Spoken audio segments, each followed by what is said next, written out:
You know, growing up, going to school, I mean, elementary school, middle school, all the way even through high school, I rode the bus. And I got myself ready for the bus, like, without my parents' help. Like, I would get up in the morning with an alarm clock, get dressed. I knew what time I had to be at the bus stop. I'd walk to the bus stop, sometimes run to the bus stop, depending on if I was late. And I'd get on the bus, go to school, and then come home and get off the bus with no issues. Like, and I mean, as far back as, second grade, I was getting off the bus and on the bus by myself, no issues. Now, my little brother, who's in fourth grade as of recording this, he goes to school and rides the bus. Now, I do wake him up in the morning because alarm clocks just will not wake him up. We've tried. He's a hard sleeper, I guess. So, gotta wake him up. But he gets himself ready, goes to the bus on time. And there's no supervision on the way there. He walks to the bus stop, and like the bus stop isn't outside my house. I live in a trailer park. Bus is not gonna come in the trailer park. So you have to go right outside the exit of the trailer park and wait for the bus. Or he does. I don't. But you get what I'm trying to say. I don't see an issue with that. You know what I mean? Like, you he's standing at the bus stop. There's other people at the bus stop, other kids and stuff. And if he gets on the bus, no issue. But I remember being weirded out. Now this isn't an issue anymore because he's in fourth grade. But when he was in first, second, and third grade, they would not let him off the bus without somebody being there, which was super annoying to me because I didn't have that. I just got off the bus, or at least that's what I remember. Maybe in kindergarten and first grade, my parents would get me. I remember I have a story to tell actually for in another video about getting off the bus and then going home and getting my ass whooped.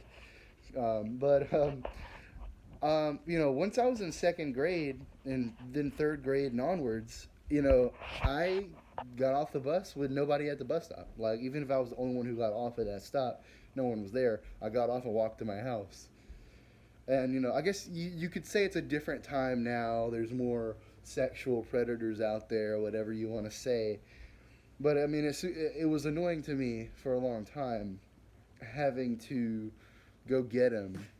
You know what I mean? Because it's like, just walk to the house. It's right here. Like, if there wasn't trees in the way, I'd be able to see the bus stop from my house. It's literally a matter of getting off the bus and walking down the road, past 3 or 4 houses. But like I said, it's a trailer park, so we're close together.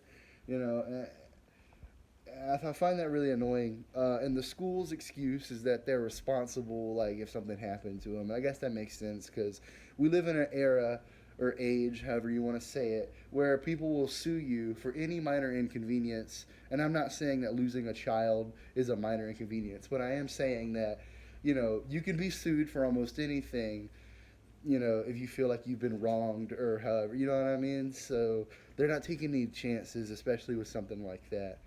And I don't know, it's super annoying, I guess. I'm not mad at the school, I'm mad at society and how you can't trust your kids to be out on their own. Like, okay, like my brother, just like me, my brother goes out and plays, and we don't watch him. He goes wherever he wants in the neighborhood, and he goes to his friend's house and plays, and he walks up and down the roads in the neighborhood because, I mean, he's just in the neighborhood. He's not going to the next town over. You know what I mean? He's got a bike. He's gonna run away. He's gonna want to ride his bike. And we've had people call us and they're like, Andrew's out by himself, and we're like, yeah, he's playing. So fucking what? You know what I mean? And I guess to them, we look like shitty people. Like my parents look like shitty parents. I look like a shitty brother because we're not on up his ass 24/7. He's not doing nothing. He's going outside and playing. He's doing some normal kid shit. He's not stuck on a fucking screen like everybody else. You know? And I mean, he mostly is stuck on a screen, but for that little bit where he's actually going outside and playing, whether it be with his friends or by himself, whatever, like that feels a lot more healthy to me. I don't know. I guess I'll never understand. Like, because when I was his age, I went everywhere around the neighborhood I wanted, and so did my friends. We had bikes. We would go find the biggest hill to ride down. You know what I mean? We would play in war with our stick guns and pine cone grenades. And we dig a hole, play in a tree. That I feel like my generation must have been the last generation to do that, because like I said, my brother is Gen Alpha. He's the skibbity toilet, generation.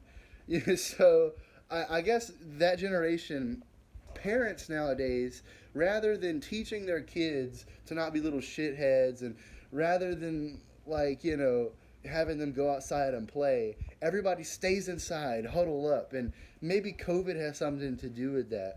But like, nobody goes outside and plays anymore. I don't see any other kids outside playing.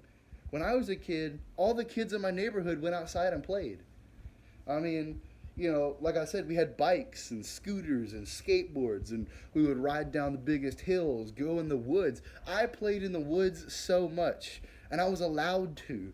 I did whatever I wanted, and we can't trust kids anymore to do that. And it's not just because of the kids, but then also because someone might try to get them. Like, why do we live in a world where we have to worry about either somebody stealing our children away, or the children not being able to be trusted to go outside? Or also, we live in a time where children don't want to go outside.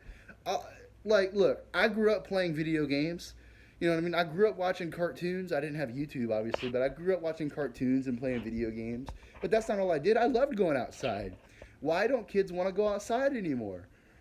I mean, if you're worried about child predators and child traffickers or whatever, at least play in the front yard. If you don't want to, run the streets like me and my friends did, play in the fucking yard. Dig a hole. Get dirty, get muddy, play in the rain, play in a sprinkler, play with the hose, drink out of the hose. Like, that shit is childhood, man. I had a swing set in my backyard. Nobody swings, Nobody nobody wants to slide down a slide. Nobody goes to the park. Every time I ever see a park, like a playground, you know what I mean? There's never anybody fucking there.